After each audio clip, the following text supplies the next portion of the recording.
2024 সালের 16 জুলাই থেকে 21 জুলাই পর্যন্ত দেশ জুড়ে ব্যাপক সহিংসতা ছড়িয়ে পড়ার পর সরকার আন্দোলনকারী শিক্ষার্থী এবং বিরোধী রাজনৈতিক দলের বিরুদ্ধে দমন পীড়ন শুরু করে। 2 আগস্ট পর্যন্ত চলা এক সপ্তাহব্যাপী চিরুনি অভিযানে আইন শৃঙ্খলা রক্ষাকারী বাহিনী 10,000-এরও বেশি মানুষকে গ্রেপ্তার করে। তাদের মধ্যে ছিলেন শিক্ষার্থী, বিরোধী রাজনৈতিক দলের নেতাকর্মী ও সাধারণ মানুষ। 4 আগস্ট দুপুরে হবিগঞ্জ বৃন্দাবন কলেজের সামনে থেকে বিক্ষোভ মিছিল শুরু করে ছাত্র জনতা।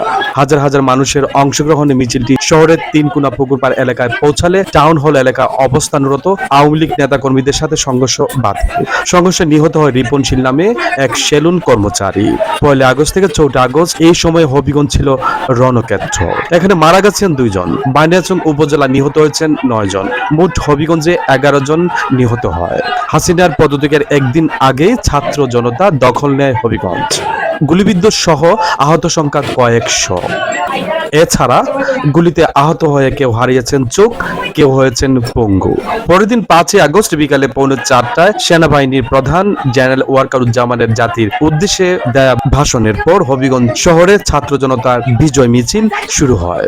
চূড়ান্ত বিজয়ের পর হয়েছে তারা শান্ত।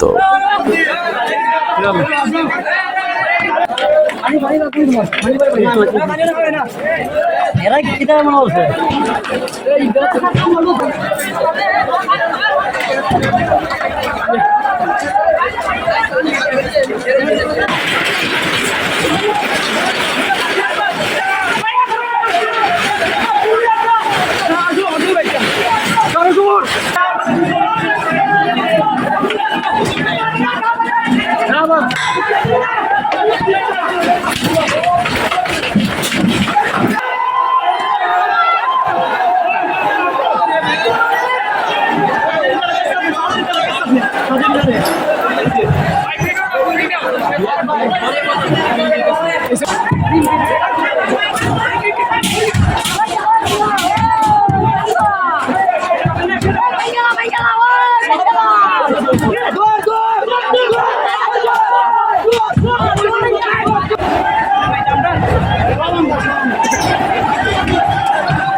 সিরাজুল ইসলাম জীবন, জার্নাল নিউজ, হবিগঞ্জ।